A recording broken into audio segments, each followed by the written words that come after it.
അസ്സലാമു അലൈക്കും വറഹ്മത്തുള്ളാഹി വബറകാതുഹു. പ്രവാചകൻ്റെ അരികിലേക്ക് ഒരാൾ വരുന്നു. അദ്ദേഹം ചോദിക്കുന്നു, എനിക്ക് യാത്രയ്ക്ക് ഒരൊട്ടകം വേണം. പ്രവാചകൻ പറഞ്ഞു, ഒട്ടകമില്ല, ഒരു കുട്ടിയുണ്ട്, കൊണ്ടുപോയിക്കൊള്ളൂ. എന്നിട്ട് വലിയൊരു ഒട്ടകത്തെ കാണിച്ചു കൊടുത്തു.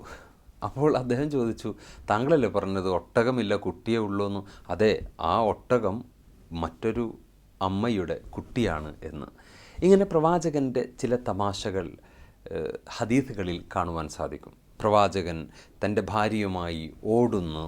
പ്രവാചകൻ കുട്ടികളെ ലൈൻ നിർത്തിയിട്ട് മൻസബക്ക ഇലയ്യ ഫലഹു കഥ വക്കഥ, ഓടി ഫസ്റ്റ് എത്തിയവർക്ക് ഇന്ന സമ്മാനം തരാമെന്ന് പറയുന്നു. ഇങ്ങനൊരു കളർഫുള്ളായ, വളരെ മനോഹരമായ, സൗഹൃദഭാവമുള്ള ഒരു പ്രവാചകൻ. ആ പ്രവാചകനെ പക്ഷെ പലപ്പോഴും നമുക്കറിയില്ല. ശരിക്കും ആ പ്രവാചകൻ്റെ ജീവിതം നമ്മുടെയൊക്കെ വീട്ടകങ്ങളിൽ വന്നാൽ നമ്മുടെ വീട്ടകം സ്വർഗം പൂക്കുന്ന സമാധാനത്തിൻ്റെ ഇടമായി മാറും എന്ന കാര്യത്തിൽ സംശയമില്ല. അതുകൊണ്ട് ഈ ഒരു ഹ്യൂമർ സെൻസ് ഹസ്ബൻഡും വൈഫും മക്കളൊക്കെ ഉണ്ടാക്കിയെടുക്കേണ്ടതുണ്ട്. ചില തമാശകളൊക്കെ മക്കൾ പറയുമ്പോൾ ആ ഒരു സെൻസോട് കൂടി അത് കാണാൻ കഴിയേണ്ടതുണ്ട്. ഭാര്യയിൽ നിന്നും ചിലപ്പോഴൊക്കെ ഉപ്പ അങ്ങനെ ചില തമാശകളൊക്കെ വീട്ടിൽ പറയുന്ന ഒരു പച്ച മനുഷ്യനായി മാറാൻ ശ്രമിക്കേണ്ടതുണ്ട്.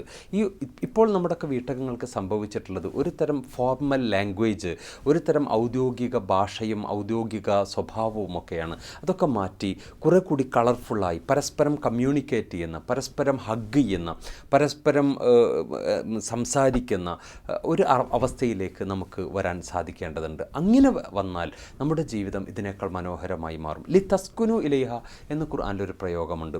അഥവാ വീട്ടകം സ്നേഹത്തിൻ്റെ, സമാധാനത്തിൻ്റെ, സുക്കൂൻ എന്ന് പറയുന്ന ശാന്തിയുടെ ഇടമായി മാറും. വീട്ടിലേക്ക് എല്ലാ പ്രശ്നങ്ങളും പരിഹരിക്കാനാണ് വീട്ടിലേക്ക് വരേണ്ടത്. വീട് പുതിയ പ്രശ്നങ്ങൾ ഉടലെടുക്കുന്ന ഇടങ്ങളായി മാറാൻ പാടില്ല എന്നതാണ്.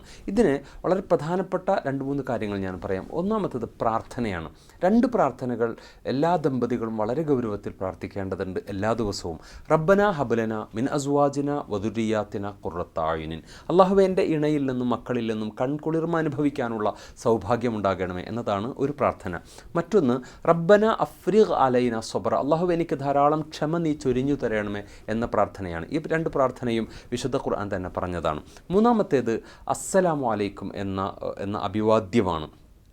പ്രവാചകൻ പറയുന്നുണ്ട്, ഞാനൊരു കാര്യം നിങ്ങൾക്ക് പറഞ്ഞു തരാം. ഇതാ ഫഅൽതുമൂഹു, നിങ്ങളത് പ്രാക്ടീസ് ചെയ്താൽ തഹാബബത്തും, നിങ്ങൾക്കിടയിലെ ഇഷ്ടം വർദ്ധിക്കുമെന്ന്. അത് സലാം പറയലാണ്.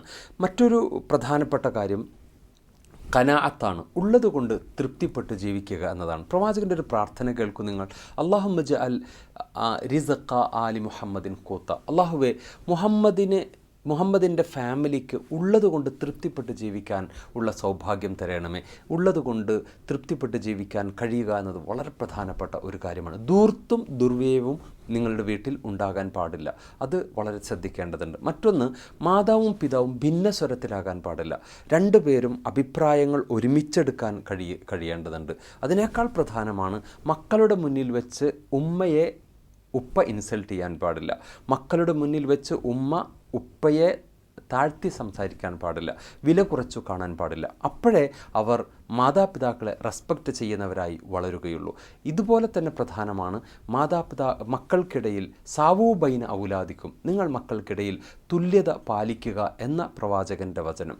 ഇഫ് ദെൻ എന്ന് പറയുന്ന ഒരു മെൻറ്റാലിറ്റി ഉണ്ട്. If then mentality. If this happen then I will be happy. ഇത് അപകടകരമാണ്.